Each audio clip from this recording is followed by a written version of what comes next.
আমাদের সম্মানিত ডক্টর ইউনূস সাহেব 11ই আগস্ট 3 দিনের সফরে মালয়েশিয়া এসেছে।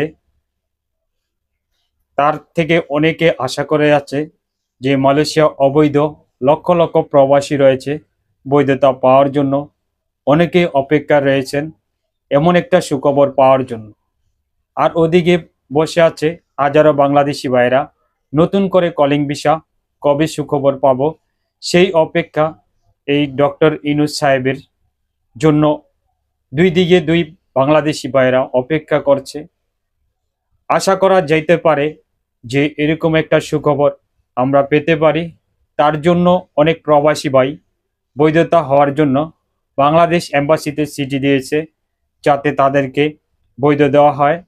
এরকম বাংলাদেশি হাজারো রয়েছে যা অবৈধ বাগানে জঙ্গলে এরকম বসবাস করতেছে, অনেক সংকটাপন্ন জীবনযাপন করতেছে। যারা প্রবাসী অবৈধ রয়েছে তারাই জানে তাদের কষ্টটা কতটা। অনেক সময় অসুস্থ হলেও তাদের ভালো চিকিৎসা নেওয়া যায় না, তাদের ভালোভাবে চলাফেরা করা যায় না, চুরি চুরি করে তাদের কাজ করতে হয়, কলে কাজ করতে হয়।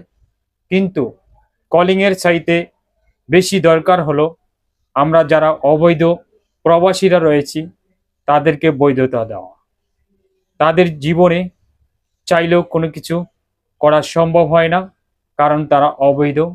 কোনো হসপিটালে গেলে তাদের বৈধতা লাগে, দেশে টাকা পাঠানোর জন্য তাদের বৈধতা লাগে, তাদের ভিসা লাগে।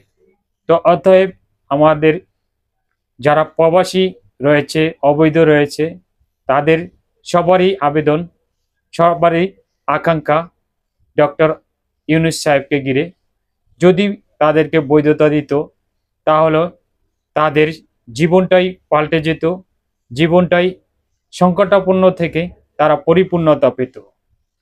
এরকম হাজারো লক্ষ লক্ষ বাংলাদেশি ভাইরা রয়েছে যারা জীবন নিয়ে অতি কষ্টে জীবনযাপন করছে, চাইলেও ফ্যামিলির কাছে যেতে পারে না কারণ তারা অবৈধ। অনেকে অনেকভাবে অবৈধ হয়েছে, কলিংয়ে এসে দেখা গেছে বিভিন্ন ভিসার জটিলতার কারণে, কাজের জটিলতার কারণে অনেকে এসে কাজ পায় না, এই জন্যই অবৈধ হয়েছে। কেউ চাইলেও ভালো কাজ পাইলে কেউ কখনো অবৈধ হতে চায় না। তো বৈধ হওয়ার কারণ তো অবশ্যই রয়েছে। তো এই ডক্টর ইউনূস সাহেবকে ঘিরে সবারই আশা যে তাদেরকে বৈধতা দেওয়ার একটা শুরু হবে। তো দেখা যাক, 2 দিন চলে গেছে, আরেকদিন অপেক্ষা করতে হবে। দেখা যাক কি একটা সুখবর আমরা পাই কিনা। তো এরকম আশা নিয়ে আমরা আসলে অপেক্ষায় আছি। যদি তাদেরকে বৈধতা দেওয়া হয়, লক্ষ লক্ষ বাংলাদেশি ভাইরা আল্লাহর কাছে ফরিয়াদ জানাবে এবং ডক্টর ইউনূস সাহেবের জন্য দোয়া করবে যাতে তাকে আল্লাহ আরো হায়াত দান করুক, আরো দেশের জন্য কাজ করার তৌফিক দিক। সেই জন্য মন খুলে দোয়া করবে। এরকম লক্ষ লক্ষ মালয়েশিয়ান প্রবাসী অবৈধ রয়েছে যারা, তারা এই অপেক্ষায় রয়েছে।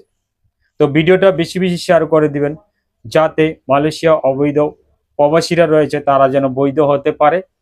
আমরা সবাই মিলে দোয়া করি। পাশাপাশি কলিংও খোলক, যেহেতু অন্যান্য দেশ থেকে লোক আনতেছে তাইলে বাংলাদেশি আসুক, বাংলাদেশের কর্মসংস্থানের জায়গা হোক, এটাই আমরা চাই। তো সবাই সবার জন্য দোয়া করবেন, প্রবাসী ভাইয়েরা যেন ভালো থাকে সেই জন্য দোয়া করবেন। আল্লাহ হাফেজ।